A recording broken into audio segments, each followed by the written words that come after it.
When I went home for 3 weeks about a month and a half ago, my dad decided that we should do a bit of night fishing. I'm not a huge fan of night fishing or any sort of fishing. My dad, for that matter. Our personalities are way too similar, and if you leave us together for more than an hour, there may be blood left over.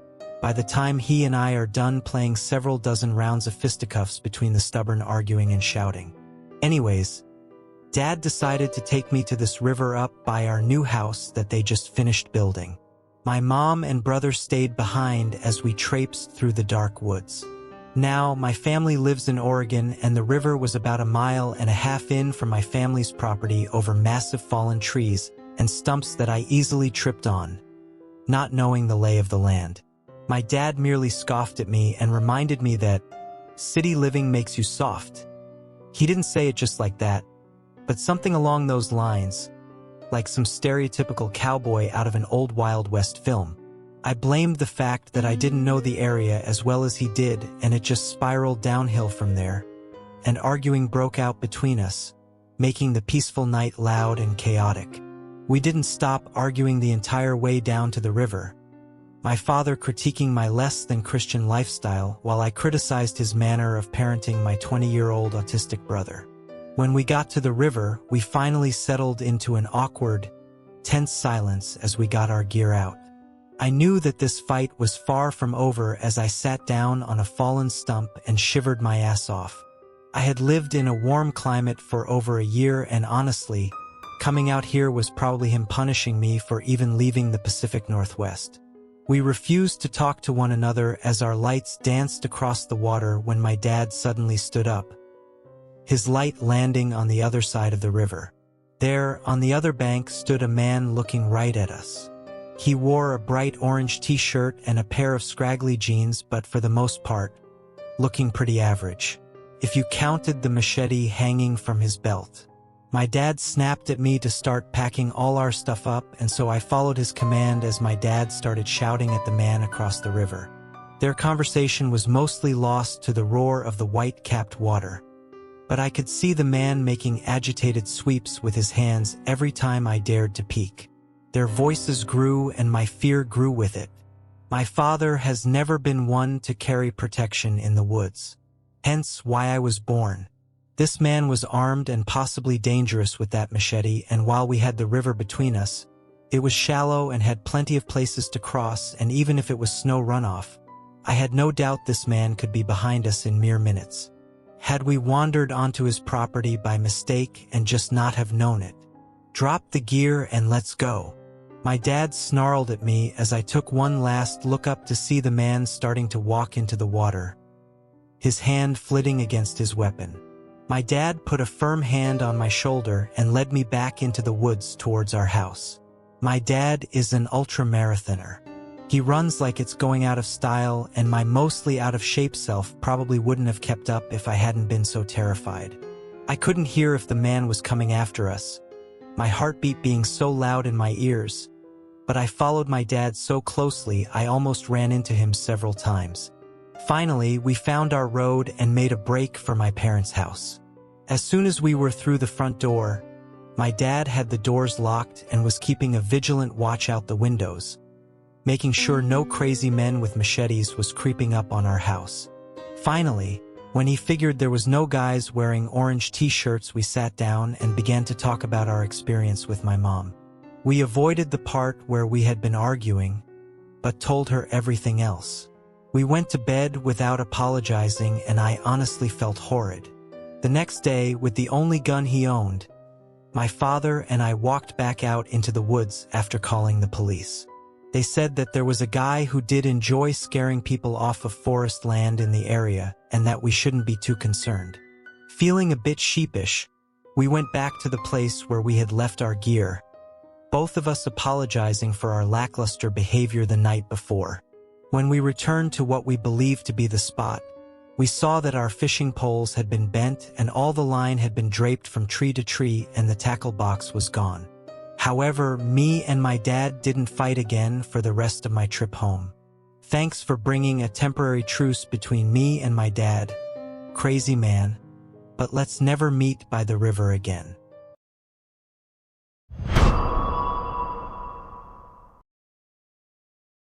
Yesterday, I took my son fishing.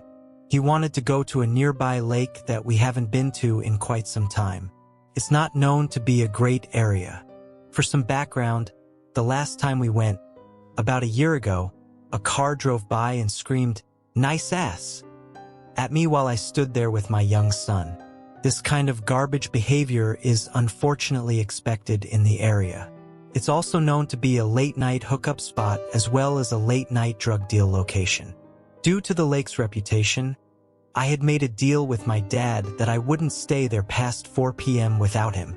My 12-year-old son, who looks much younger than he is, and I pulled up at our favorite fishing spot, a small pond on the opposite side of the road as the lake. Almost immediately, an older gentleman approached us asking if there were fish in the pond. I replied that we had just gotten started, so nothing yet, but that we had caught fish in the pond on plenty of other occasions. He thanked us for the information and returned to his spot on the other side of the road. About 15 minutes later, another younger man approaches the older man with a dog. I can see and hear them chatting, but they've made no move to involve us in the conversation, which I'm glad for. I just want to enjoy a day with my son. Unfortunately, the water in the pond was incredibly low and murky, and I could tell we weren't going to have any luck. I tell my son to pack it up and we'll try another spot on the other side of the lake. As we begin packing our gear into the trunk, the younger man yells over, "Sorry if my dog and I ran you off." I tell him it's no problem, and we were simply moving to a better fishing spot. He then starts telling me how nice it is to see a mom taking her kid fishing, how you don't see that very often, etc. I get this a lot, so I'm pretty used to it. We have a short conversation about it as I pack up, and I then move towards the driver's side doors to depart. Before I can leave, the younger man starts up another conversation, this time asking me how old I think he is. This feels strange to me, but I'm nice to a fault sometimes, so I answer his question. I tell him I'm a horrible judge of age, but maybe 25? He tells me he's 38 and I'm too kind, and I laugh it off saying something like, "I work with teenagers, so they always guess me well above my age just to be mean." He asks where I work and I stupidly tell him my city. Turns out he lives there too and starts going on and on about how he got a free apartment on such and such street because his baby mama kicked him out of their house. I think he's talking about some kind of government assistance program. Weird flex, but okay, man.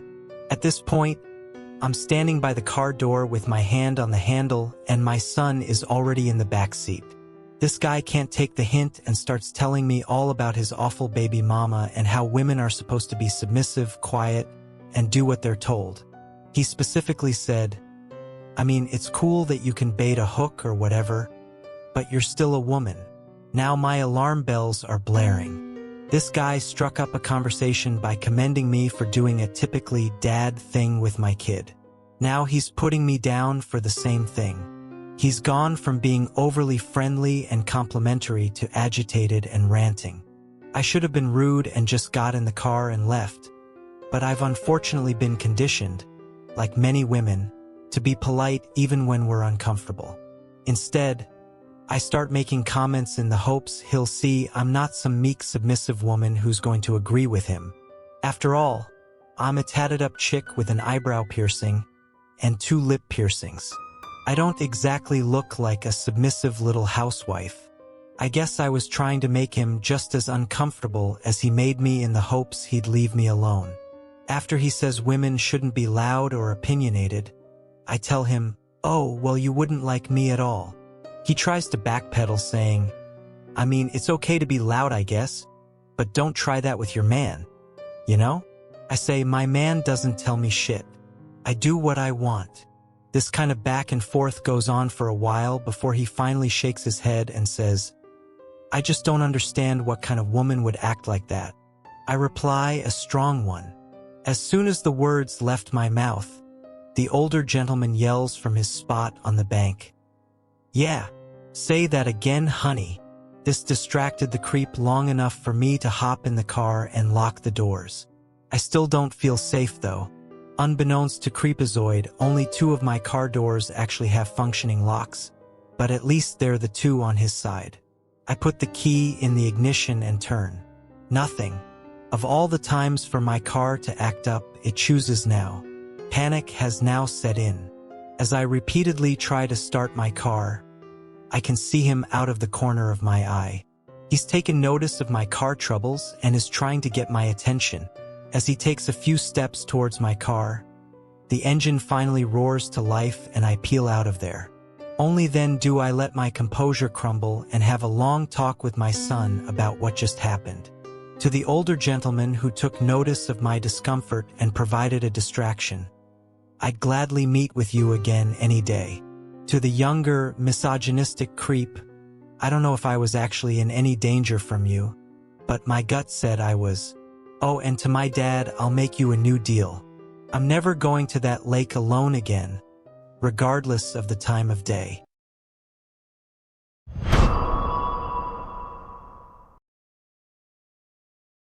A few decades ago, I was relaxing at the edge of a very public lake, trying to get in on the evening bite. There were about a dozen other anglers taking up my usual spot, so I had moved maybe 50 feet away, finding a steep path to the shoreline that was about 8 feet down with vegetation on both sides. That was thick enough that if I leaned against the bank from the rock I was perched on, I could pretend I was alone. So, I'm sitting and chilling and waiting for a hungry trout, when I hear someone at the top of the path coming down. I figure it's another angler, but no. It's some random dude who sits near the top of the path and starts chatting. Then he scoots down closer to me. At first I didn't mind, he had a distinctive voice and we has a pleasant conversation, until he started talking about how he was coming down from a high of some kind and was looking for sex. Then he asks if he can join me on my fucking rock. I was done with him, so I reeled in to check my bait as I said absolutely not. He asked again. I picked up my fillet knife to cut my line and change to a lure. I could have used my nail clippers, but the knife made him stop asking. I ignored him after that and he seemed to get the message and headed back up the trail. He goes away, I start to relax again, when I hear his voice. He's standing about 10 feet away, at the top of the path, when he says, "Well, I guess I'll just jerk off up here." Now I'm pissed off. I get that way when I get scared. Knowing I'm within earshot of the other people fishing, I start yelling at him to put his dick away and get the fuck out before I called the cops. No one did a damn thing even as I started climbing the steep path to end this shit. He must have finished because he casually got into his car and drove off before I could reach the top and get a plate number. I was too unsettled to go back to fishing, so I grabbed my gear and went home to tell my husband about it.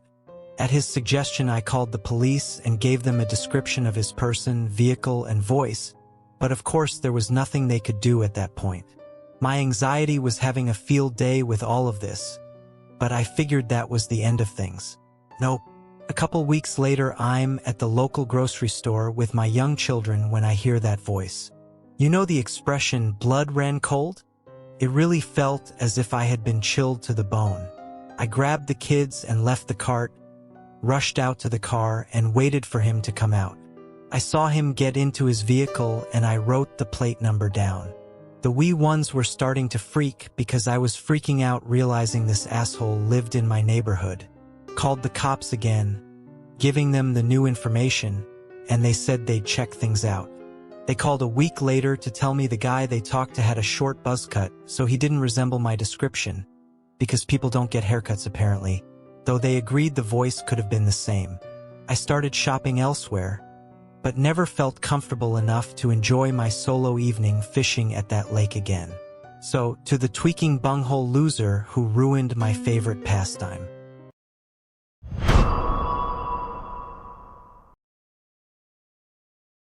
Every year I work in the US from June until September at a summer camp. A little about me. I'm 25-year-old from the UK who wishes he lived in the US. Love the weather, the people, how much my accent entices females. Last year was my second time there, and at the same camp, so I knew the ropes and the few permanent time staff of a 200-plus acre site.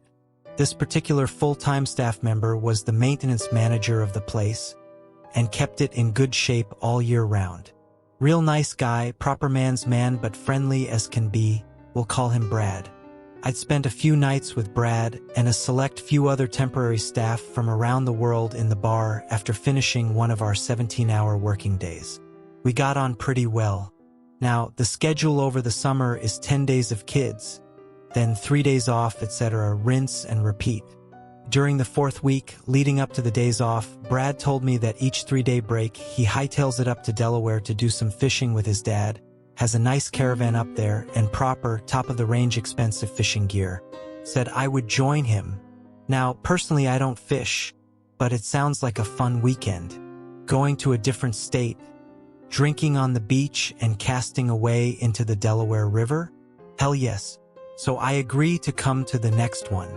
One of the other maintenance guys who worked under Brad was also coming. We'll call him Kyle. He's a nice guy, 21-year-old college student working at the camp over the summer whilst back at home. Friday comes and we set off, truck full of beers that we're ripping through as we travel by interstate into Delaware. Journey was a good few hours, so we were pretty drunk by the time we pulled up to this very out-of-the-way caravan site close to midnight. Brad's dad, we'll call him Jeff, was already there and was real drunk by the time we met him. We got the truck unloaded, got ourselves inside and sat down for a bit of drinking and laughing. Jeff is just like Brad, big, strong-looking old man, about 60. Full of boisterous laughter and banter. Real man's man like his son. Come about 2 o'clock, there's talk of us going fishing in the dead of night. So, Brad and Kyle jump in the truck to go get some bait from a late-night fishing store. Meanwhile, I'm left with Jeff, having a beer and talking with not a worry in the world. Jeff then begins to get rather sentimental and dwelling on things from his past, whilst being obscure about the details. One thing I remember that he said was about wanting to do what he felt like, but couldn't, to which I told him nothing should stop him from doing his own thing. His reply struck me as odd because he came out with, "I can't, because Brad's my son and it wouldn't work." Bit weird, but put it to the back of my mind. 5 minutes later, he wants to go for a walk. Now, I had no wish to go for a jaunt in the middle of the night, in a scary arse caravan site in pitch black, but I still wasn't exactly worried, and I didn't want Jeff to fall over in the dark and hurt himself. So I reluctantly went with him. 2 or 3 minutes into the walk, he's deadly silent, just stumbling drunkenly from side to side while stood next to me. I started to feel a bit awkward and was trying to make small talk to cut through the silence. My only reply through those 2 or 3 minutes was, "Don't tell Brad we were out here together." Yeah? So now I'm starting to think something is wrong and I'm in a bad spot. Next thing, as he's stumbling next to me, I feel his hand brush on my arse. I move to the side and start walking a little bit ahead, trying to clear my mind to what is happening.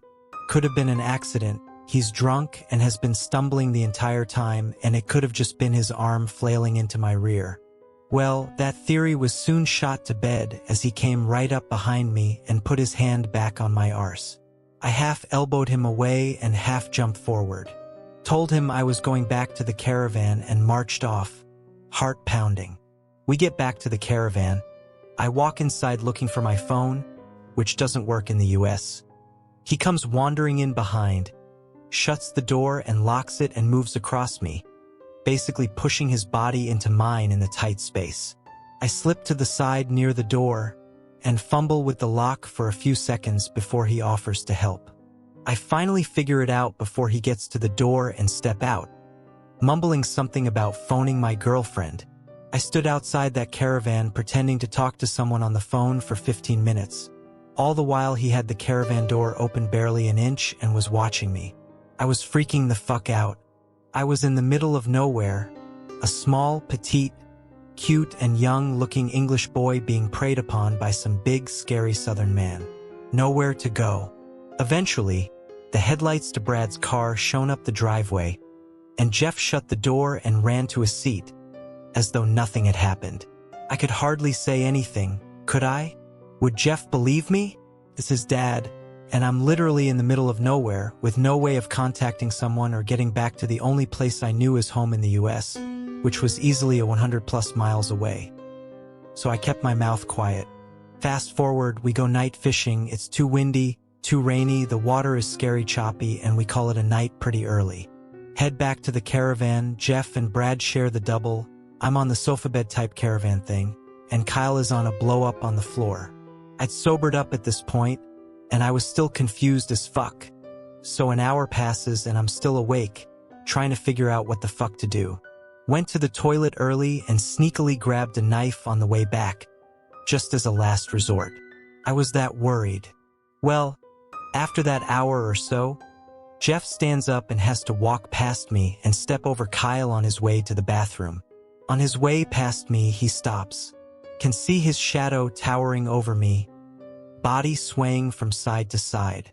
And then I feel his hand running across my body, trying to find an erotic area for him to touch. I span round and told him to get the fuck away, admittedly only in a whisper, because I still didn't want Brad to not believe me and throw me out in the middle of nowhere. He mumbles something grudgingly and walks off to the bathroom. I turn my body so that I can see what he's doing, because now I'm starting to think I'm fucked, figuratively and likely very literally if I didn't do something soon. He comes out the toilet and walks over to Kyle, who was really drunk and had threw up earlier and fell into a deep sleep almost immediately after hitting his little blow-up bed. Jeff then leans down and begins fondling Kyle over his quilt. I have to admit, I lay there for a few seconds hoping Kyle would wake up and say something, but he didn't. In the end, I told him to get away, and he stumbled across to his bed. Needless to say, I didn't really sleep that night. The next day, nothing really bad happened. I told Kyle what happened to both of us, who said he felt him but assumed he was just being lost in the dark and fumbling around. We agreed to never be out of sight of each other. The only real weird thing that happened over the day was whilst fishing. If either me or Brad had to piss, we'd do it up against the truck whilst on the beach was the only real privacy we could get. Every time we were weeing, Jeff found himself walking round the side of the vehicle so he could get a good peek. So, not the worst story on here, but given the situation it was pretty fucking scary for me, and the worst one I've been on.